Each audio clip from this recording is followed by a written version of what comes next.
Hi! Ako nga pala si Don Kim Anthonyso mula sa Masipag BDGE1. Ang nais kong ipahayag sa inyong mga nanonood ay patungkol sa San Agustin Church o opisyal na kilala bilang Immaculate Conception of San Agustin. Ito ay isang simbahan na may monastery complex. Ito ay nagsisilbi din bilang kumbento, seminaryo at museo. Ngunit ang focus ng ulat na ito ay nakasalalay sa simbahan at museo ng gusali. At ang mga naging karanasan ko noong binisita ko ito para sa mga nagbabalakning bumisita. Ang San Agustin Church ay isang simbahang Romano-Katoliko sa ilalim ng pamumuno ng Order of St. Augustine na matatagpuan sa loob ng makasaysayang pader ng lungsod ng Intramuros, Maynila dito sa Pilipinas. Nakumpleto noong 1607, ito ang pinakamatandang simbahang bato sa bansa. Bukod pa riyan, ito ay bahagi ng mga idineklarang Baroque Churches of the Philippines na nakasulat sa listahan ng UNESCO World Heritage Sites o WHS. Ibig sabihin nito ay mahalagang kilalanin at pahalagahan upang mapanatili ang tatak nito sa pag-akit ng mga turista at kapwa nating Pilipino dahil ito ay isa sa mga pinakamatandang gusali sa Pilipinas. Ang San Agustin Church ay di lamang ordinaryong lumang gusali, kundi isang time capsule dahil punong-puno ito ng kasaysayan mula sa mga panahon ng Kastila hanggang sa mga Hapon. Mayroon itong napakahusay na koleksyon ng mga bagay-bagay sa loob ng museo. At para sa vlog na ito, gusto ko sana ipakita sa inyo ang mga nilalaman nito. Pinakauna kong pagbisita sa San Agustin Church ay noong 2018 kasama ang mga kaibigan ko sa senior high school.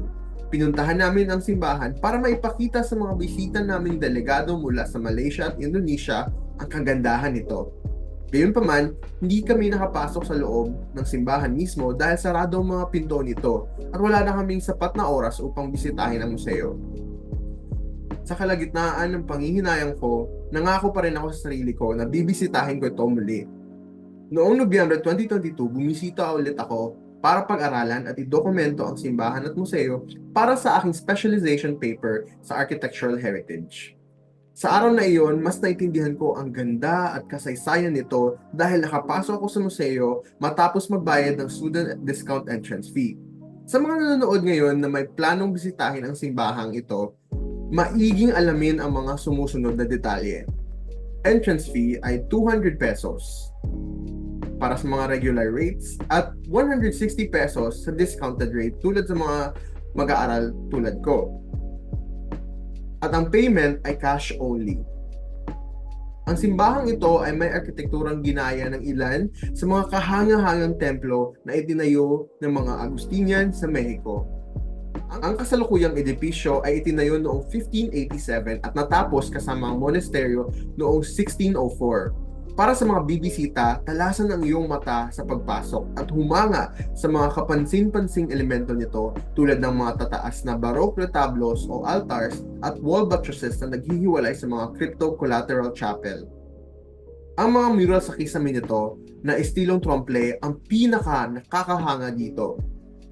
Ang kapaligiran ay medieval dahil parehong simbahan at monasteryo ay sumasagisag sa kamaharlikaan at balanse noong gintuang panahon o golden era ng okupasyon ng Espanya.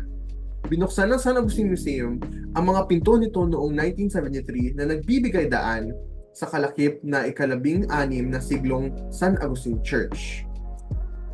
Kaya naman, ano pang hinihintay nyo? Tara na sa puso ng Intramuros at sa mga pinto ng simbahang San Agustin. Nang pinili ko ito bilang ang focus ng vlog ko, ang naisip ko na pwedeng maging produkto nito ay ang mga nilalaman ng museo. Sa ngayon, ang museo ay tumutulong upang mapaglaanan ng sustento ang pagpapanatili ng ganda ng buong museo. Ang kumbento ng San Agustin ay mayroong mahusay na koleksyon ng 19 na mga altarpieces o mga retablo. Pinagsama-sama ng mga altarpiece o retablo ang pagpinta at eskultura. Kadalasang ang una ay nasa panlabas at saradong mga panel, ngunit eskultura ang loob ng gitnang espasyo. Ang mga gitnang panel ay kadalasang mas pinalamutian ng sagana at nagpapakita ng mas komplikadong eksena sa pagsasalaysay kaysa sa mga panlabas na panel. Ang mga retablo o mga piraso ng altar ng San Agustin Church at Convent ay may bakas monastikong komunidad mula sa ating kolonyal na nakaraan.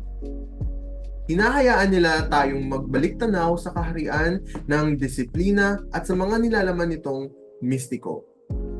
Ang kanilang mga estilo ng arkitektura, dekorasyon at mga natatanging tampok ang nagpapakilala sa atin sa ilang layer ng dialogo. Ang mga mulat at pagsisikap sa muling pagtuklas ng kanilang mga kwento kasama ang mga technical na paraan ng dokumentasyon at interpretasyon ay tiyak na makakatulong sa pagpapalinaw ng material, kultura at mga malalalim na halaga nito. Ang retablos ng simbahan ay nagpapakita ng mga niwalhating simbolo na kumakatawan sa kabuuan ng San Agustin Church. Ang mga bawat retablo ay magkakaugnay sa pamamagitan ng Heavenly Jerusalem symbols na tumutukoy sa mga malalalim na damdamin, filosofiya at mga pananaw ng mga idolo sa bawat nicho. Napili ko ito dahil naniniwala akong kinakailangan pa nating bigyan pansin ang ating mga heritage sites. Hindi lang para sa pag-akit ng mga dayuhan para sa turismo ng bansa, kundi para sa ating pagkakakinanlan. Ang simbahan at museo ng San Agustin ay kasalukuyang nakaharap sa iba't ibang problema sa pagkasira ng mga bahagi ng gusali. Ito ay isang pahamak sa kanyang maipapamanang kultura at kaalaman. Kaya sa aking opinyon, may tungkulin ako bilang isang mag-aaral ng arkitektura at mamamayan ng bansang ito na pangahalagahan ang legacy nito. At ako nga pala ulit si Don Kim Anthony So at magkita-kita na lang tayo sa San Agustin Church at Museum. At paalam sa inyong lahat ng mga nanonood ng vlog na ito. Salamat!